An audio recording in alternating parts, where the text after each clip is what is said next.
මේක ඇත්තටම මේ තේරවාද සම්ප්‍රදායේ තියෙන සුවිශේෂතම මධ්‍යස්ථානය වෙස්ට් විර්ජිනියා භාවනා මධ්‍යස්ථානය. අවුරුදු 7ේදී මහාන වෙන්න කලින් නම් මම මල්ලි කියලා කිව්වේ. මේ හාමුදුරුවෝ සතුටේදී මේ වගේ තැනක ඇවිල්ලා ඉවත් වෙලා මේ සුන්දර මට පිටාවත් එක්ක මේ හාමුදුරුවෝ කරන සේවය ගැන දැක්කම සතුටක් ඇති වෙනවා. එතකොට මේ වැඩසටහන් වලට එන්න සුදුසුකමක් කිසිම නැහැ.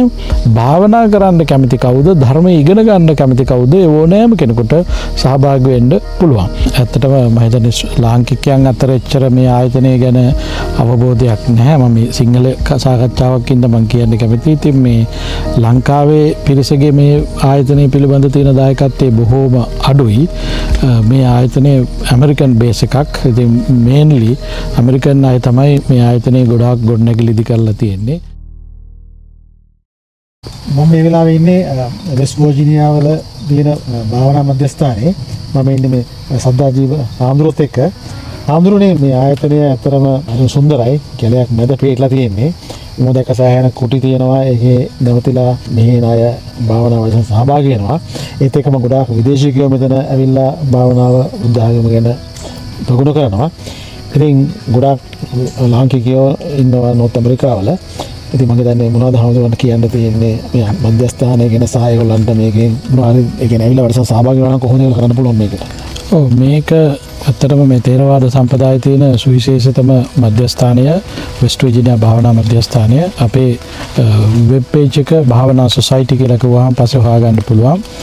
මෙතන අපේ අවුරුද්ද පුරාම පළවෙනි ජනවාරි පෙබරවාරි මාර්තු මාස තුන හැරුණාම අනිත් සියලුම මාසවල භාවනා වැඩසටහන් සංවිධානය කරනවා. ඊට අමතරව ඉරිදා සෙන්සුරාදා දවස් දෙකේම ඕනම කෙනෙකුට තමන්ගේ විවේක කාලයක් සඳහා ධර්මයේ ප්‍රගුණ කර ගැනීම සඳහා පැමිණෙන්න පුළුවන්. එතකොට අපේ වෙබ්සයිට් එකේ තියෙන සම්පූර්ණම අවශ්‍ය කරන උපදෙස් ලබා දීලා කොහොමද රිට්‍රීට් එකකට සහභාගී වෙන්නේ, ඒ ඇප්ලිකේෂන් එක සම්පූර්ණ කරන හැටි, රිට්‍රීට් තියෙන දවස්, ඒ සියලුම දේවල් වෙබ්සයිට් එකේ සඳහන් කරලා තියෙනවා. එතකොට මේ ස්ථානයේ තියෙන විශේෂ ලක්ෂණයක් තමයි මේක තේරවාදී කේන්ද්‍රස්ථානය වගේම මේ ස්ථානයේ තියෙන සියලුම වැඩසටහන් නොමිලේ කිසිම ආධාර එකතු කිරීමක්වත් එහෙම නැත්නම් මුදල් අය කිරීමක්වත් අපි විසින් සිද්ධ කරන්නේ නැහැ. මේ ආයතනය සම්පූර්ණම ක්‍රියාත්මක වෙන්නේ පුජ්‍යලයන්ගේ ඩොනේෂන්ස් මත, ආධාර කිරීම මත. කිසිම කෙනෙක්ගේ බල කිරීමක්, කිසිම කෙනෙක්ගෙන් ඉල්ලීමක් නැහැ. ඒ නිසා අපේ තියෙන මේ වැඩසටහන් සියල්ලම නොමිලේ. පුංචි ළමයින් සඳහා විශේෂ වැඩසටහනක් තියෙනවා. ඒක තියෙන අගෝස්තු මාසයේ තරුණ ළමයි වයස අවුරුදු 11 සිට 20 දක්වා ළමයිට ඇවිල්ලා මෙහි නැවතිලා භාවනා කිරීමේ පුහුණු කිරීමේ වැඩසටහනක් අපි ක්‍රියාත්මක කරනවා. ඊට අමතරව අනිකුත් සියලුම වැඩසටහන් තියෙන වැඩිහිටියන් සඳහා සාමාන්‍යයෙන් සෑම මාසයකටම අඩුම ගානේ එක භාවනා වැඩසටහනක්වත් තියෙනවා. එතකොට මේ වැඩසටහන් වලට එන්න සුදුසුකමක් කිසිම නැහැ. භාවනා කරන්න කැමති කවුද, ධර්මය ඉගෙන ගන්න කැමති කවුද, ඒ ඕනෑම කෙනෙකුට සහභාගී වෙන්න පුළුවන්. ඉතින් මේ ස්ථානයේ ගුරුවරු හැටියට අපේ ගෞරවනීය නායක මහින්පාණන් වහන්සේ, ඒ වගේම මමත් තව අපේ ජාත්‍යන්තර මට්ටමේ ගුරුවරු රසකගේ සහභාගීත්වයෙන් භාවනා වැඩසටහන් අවුරුද්ද පුරාම සිදු කරනු ලබන්නේ. එතකොට මේ වැඩසටහන් වලදී මුඛ්‍ය වශයෙන් අපි බලාපොරොත්තු වෙන්නේ ධර්මය ඉගෙන ගන්න අයට ධර්මය ඉගෙනවීමත්, ඒ සඳහා අවශ්‍ය කරන වටපිටාව සැලසීමත්, ඒ වගේම දාන සීල භාවනා කියන මේ පුණ්‍ය ක්‍රියාවන් ප්‍රගුණ කරන අයට ඒ ප්‍රගුණ කර ගැනීම සඳහා අවශ්‍ය කරන වටපිටාව සැලසීම තමයි අපි මූලික වශයෙන් සිදු කරන්නේ. ඒ සඳහා අවශ්‍ය කරන සියලු නවාතැන් පහසුකම් අපිට සාමාන්‍යයෙන් රාත්‍රියකට 65 දිනකට නවාතැන් දෙන්න පුළුවන්. ඒ වගේම ඒගොල්ලන්ට උදේ දහවල් ආහාරය අපි සම්පාදනය කරලා දෙනවා. සියලුම අනිකුත් පහසුකම් අපි මෙතන සූදානම් කරනවා. එන ඒ ධර්මය ප්‍රගුණ කරන්න පැමිණෙන සියලු දෙනාටම උපකාරයක් හැටියට. හරි, මම දැක්කා මෙතන මේ සෑහෙන කුටි හදලා තියෙනවා. ඉතින් මේක මම හිතන්නේ හරිම සුන්දරයි. ඒතකොට දැන් කෙනෙකුට අවශ්‍ය නම් මේකට තව මේ වගේ දේවල් එකතු කරන්න ඒගොල්ලන්ට ඒකට සහභාගී වෙන්න පුළුවන් නේ. කුටි හදලා දෙන්න පුළුවන්. ඔව්, ඕනෑම කෙනෙකුට මේකට සහභාගී වෙන්න පුළුවන්. ඉතින් ඇත්තටම මම හිතන්නේ ලාංකිකයන් අතර එච්චර මේ ආයතනය ගැන අවබෝධයක් නැහැ. මම සිංහල සාකච්ඡාවක් ඉඳන් මම කියන්න කැමතියි. ඉතින් මේ ලංකාවේ පිරිසගේ මේ ආයතනය පිළිබඳ තියෙන දායකත්වයේ බොහෝම අඩුයි. මේ ආයතනය ඇමරිකන් බේස් එකක්. ඉතින් මේන්ලි ඇමරිකන් කරන අය තමයි මේ ආයතනයේ ගොඩාක් ගොඩනැගිලි ඉදි කරලා තියෙන්නේ. ඒ වගේම අනිකුත් මේ දේවල් වලට ලොකු දායකත්වයක් ලබා දීලා තියෙන්නේ ඇමරිකන් අය. ඉතින් ශ්‍රී ලාංකිකයන්ට අවශ්‍ය කරන කෙනෙක් ඉන්නවා නම් කාට හරි එහෙම දෙයක් කරන්නත් පුළුවන්. එහෙම බැරි කමක් නැහැ. මේ අපසරිය කොච්චරක් විතර නේද මේකේ අපිටම අක්කර 50ක භූමි ප්‍රමාණයක් තියෙනවා. තව අක්කර 75ක් තියෙන අපේ දායක මහත්තයෙක් මේ ඇමරිකානු දායක මහත්තයෙකුට අයිති. ඒ භූමි දෙකම අපි පාවිච්චි කරනවා. ඊට අමතරව ඉතින් අනික් කොටස තියෙන්නේ ඇත්තටම ෆෙඩරල් ගවර්න්මන්ට් එකට අයිති නැෂනල් රිසෝසස් තියෙන්නේ වෙන් වෙලා තියෙන්නේ. ඉතින් ඒවත් ඉතින් මේකෙම කොටස් හැටියට තමයි තියෙන්නේ. ඉතින් ලොකු භූමි භාගයක් තියෙනවා. ගොඩනැගිලි ඉදිකිරීම සඳහා පමණක් අපි අක්කර 50 ප්‍රමාණය පාවිච්චි කරනවා. මම මේ නෝර්ත් ඇමරිකාවල මේ විදිහේ තරක් නෑ මං හිතන්නේ නේද? මෙච්චර මේ තේරවාද සම්ප්‍රදාය තුළ මෙච්චර පුළුල් වෙච්ච ඒ වගේම මේ නුමිලේ ලබලා දෙන ආයතන නැහැ. තව ආයතන තියෙනවා ඒවට අය කරනවා. ඒ වගේම තව ආයතන තියෙනවා මේ වගේ භාවනා වැඩසටහන් සංවිධානය කරන්නේ නැහැ. Tamanට කැමති නම් ගිහිල්ලා භාවනා කරන්න පුළුවන්. ප්‍රශ්නයක් තියෙනවා නම් අහලා උපකාරයක් ගන්න පුළුවන් එච්චරයි. නමුත් මේ ආයතන එහෙම නෙවෙයි. අපි භාවනා වැඩසටහන් සම්බන්ධ හඳුන්වලා දීලා ඒවා තුළ ඒගොල්ලන්ට ධර්මයේ පිළිබඳ ගැටලු තියෙනවා නම් ඒවා විසඳලා දෙනවා. ඒ වගේම විශේෂයෙන් ධර්මයේ ප්‍රැක්ටිස් කිරීම සම්බන්ධයෙන් තියෙන අවශ්‍ය කරන මඟ පෙන්වීම සියල්ලක්ම අපි ලබලා දෙනවා. මේ ආයතන සම්බන්ධ විස්තර මේ වීඩියෝ එකට එකතු කරන්න කෙනෙකුට අවශ්‍ය නම් විවිධ මාර්ගයෙන් කම්ප්ලීට් කරන්න පුළුවන් නේ ඊමේල් මාර්ගයෙන් නැත්නම් වෙබ්සයිට් එකට ගිහලා ෆෝන් නම්බර් එකට ඕනම මාර්ගයකින් අපිට සම්බන්ධ වෙන්න පුළුවන්.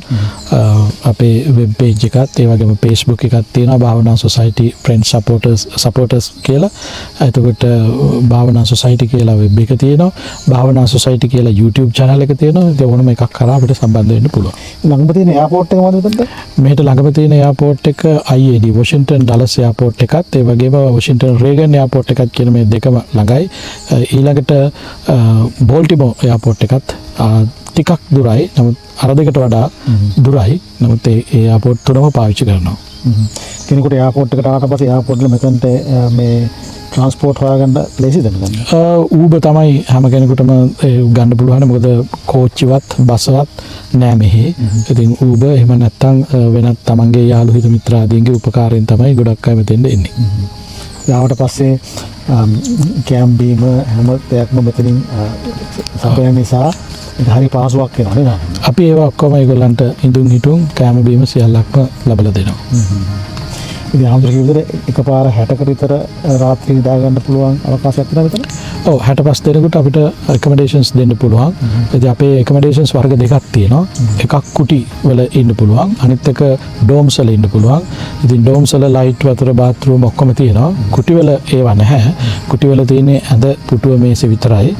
කුටිය mainly භාවනා යෝගීන් සඳහා අවශ්‍ය කරන පාසුකම් ටික විතරයි. ඒගොල්ලෝ bathroom අවශ්‍යතාවයන් සඳහා dorm වලට යොමු වෙන්න ඕන. ඉතින් අපිට dorm 4ක් තියෙනවා. කුටි 21ක් තියෙනවා. ඉතින් මේ සියල්ලකම අපි වාසස්ථාන ලැබලා දෙනවා. ඒක එක්කෙනාගේ අවශ්‍යතාවයේ මත. අර සුන්දර වටපිටාවක් කැලයක් මැද ජනා කියන්නේ නැති දැනක පිටතින් මේ සුන්දර මේ ආරණ්‍ය අතර මේක ආවට පස්සේ ඇති වෙන්නේ පුදුම ඇඟීමක්. මොකද ලස්සන තැනක පිටලා තියෙන්නේ. ඉතින් හාමුදුරුවෝ කිව්වා වගේ ගොඩාක් මේකට සහභාගී වෙන්නේ විදේශිකයෝ මෙතන. අපි විදේශිකයෝ කිව්වට මේ රටේ අය ඇමරිකන් අය විදේශිකයෝ දස්කරේ ශ්‍රී ලංකන් බේස් එකක් නෙමෙයි නෙවෙයි. මම ඕස්ට්‍රේලියාවට ඇවිල්ලා ඉන්නවා. ඉතින් මේකේ සෑහෙන දෙයක් මේ අවුරුදු 50ක් නේ නම. දැන් almost 50ක් සෑහෙන දෙයක් මේ කරලා තියෙනවා මේ හාමුදුරුවෝ කුටි වෙලා මේක සෑහෙන දියුණු කරලා මේ තත්ත්වයට ගෙනල්ලා තියෙනවා. ඉතින් මේක තව ප්‍රචලිත වෙනවා නම් ඒක හැම කෙනෙකුටම මේකෙන් ප්‍රතිලාභය ලැබෙනවා. ඉතින් ස්පෙෂලි නෝර්ත් ඇමරිකාවල ඉන්න අයට මේ ගැන ඉස්සර ගන්න පුළුවන්. ඒ වගේම සහභාගී වෙන රිට්‍රීට්ස් වල හාමුදුරුවෝ රිට්‍රීට්ස් 5ක් තියෙනවා. කියන්නේ අවුරුද්දකට නෑ අවුරුද්දකට රිට්‍රීට්ස් 12ක් තියෙනවා. හැම මාසයකටම අඩුම ගානේ එකක් තියෙනවා. ජනවාරි පෙබරවාරි මාර්තු කියන මාස තුනේ නෑ. මොකද වින්ටර් කාලේ මෙහි අපිට අමාරුයි පාරවල් වල පහසුකම් එච්චර හොඳ නැති හින්දා අපි වින්ටර් කාලේට වහනවා. අනිත් කාලවල වලට රිට්‍රීට් වලට එන්න පුළුවන්. එහෙම නැත්නම් Tamanට විවේක තියෙන කාල වේලාවක් ඇවිල්ලා මෙහි ඉඳලා භාවනා කරලා ධර්ම ඉගෙනගෙන යන්නත් පුළුවන්. අවුරුදු 7 දී මහාන වෙන්න කලින් නම් මම මල්ලි කියලා කිව්වේ. මේ හාමුදුරුවෝ සතුටුයි මේ වගේ තැනක ඇවිල්ලා ජීවත් වෙලා මේ සුන්දර වටපිටාවත් එක්ක මේ හාමුදුරුවෝ කරන සේවය ගැන දැක්කම සතුටක් ඇති වෙනවා. මම හිතන්නේ ලංකාවේ විදියට පේනවා දැන් බුද්ධාගමේ තියෙන හරය අනිත් පැත්තට බෙදා දෙන්න මේ කරන ව්‍යායාමය පරිශ්‍රය ලොකු පිටුවහලක් වෙනවා. අපිට පේනවා මේකට සහභාගී වෙන අය ඒගොල්ලෝ අපි කියන්නේ සම්ප්‍රදාය යනුකූල විදියට පන්සලට යනවා වගේ නෙමෙයි මෙතන දෙන්නේ.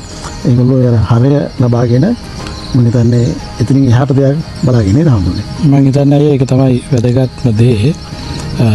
අපිට තියෙන්නේ සංස්කෘතියත් එක්ක මිශ්‍ර වෙච්ච මධ්‍යස්ථාන. එතකොට එහි ප්‍රධාන අවධානය යොමු කරන්නේ සංස්කෘතිය ආරක්ෂා කර ගැනීම සම්බන්ධයෙන්. බුදුරජාණන් වහන්සේගේ ධර්මය බෙදා ගැනීම තුළදී අපි සංස්කෘතිය කියන එක ඉක්මවා ඒ තුළ මත කරගන්න ඕන බෞද්ධ සංස්කෘතිය කියන එක. ජාතික සංස්කෘතියකට වඩා. එතකොට මේ බෞද්ධ සංස්කෘතිය තුළ අපිට සියලුම ජාතිකයන් එක තැනකට ගේන්න පුළුවන්. ඒක බෞද්ධ සංස්කෘතිය කියලා කියන එක ප්‍රඥාවන්තයන්ට විශේෂයෙන් ගෝචර වෙන සුවිශේෂ කාරණා පද්ධතියක්. ඒ වගේම මිනිස් හර පද්ධතිය මත ගොඩනගෙන දෙයක්. අපි දන්නවා බෞද්ධයෙක් වුණාම තියෙනවා අරමුණක්. ඒ තමයි ප්‍රඥාව දියුණු කිරීම. ප්‍රඥාවේ තියෙන අඩුකම නිසා තමයි අපි මේ ජීවිතේ විඳවන්නේ. අපිට ජීවිතේ විඳින්න බැරි. එතකොට මෙන්න මේ අවශ්‍යතාවය ලෝකෙටම තියෙනවා. එතකොට මේ ප්‍රඥාව දියුණු කරගන්න වැඩපිළිවෙල තමයි බුදුරජාණන් වහන්සේ ලෝකෙට හඳුන්වලා දුන්නේ. මේ ප්‍රඥාව දියුණු කරගන්න වැඩපිළිවෙල සඳහා ක්‍රමවේද 3ක්, ඇප්ලිකේෂන්ස් 3ක් බුදුහාඳුරා හඳුන්වනවා. දාන, සීල, භාවනා කියලා. ඒකට මේ ඇප්ලිකේෂන් 3ම කරන්න ඕන. සංස්කෘතිකාංගවලදී මේක වෙනස් වෙනවා. සංස්කෘතිකාංගවල ප්‍රඥාව දියුණු කිරීම කියන කාරණාවකට නෙවෙයි කරන්නේ. හුදෙක් චාරිත්‍ර වාරිත්‍ර හැටියට තමයි කරන්නේ. ඒකට මේ ආයතන තුළ අපි විශේෂයෙන් අවධාරණය කරලා අපේ වැඩසටහන් අපි ක්‍රියාත්මක කරන්නේ අපේ සියලු මනුස්ස වර්ගයාට ප්‍රඥාව දියුණු කර ගැනීම සඳහා තෝතැන්නක් සලසලා දෙන එක.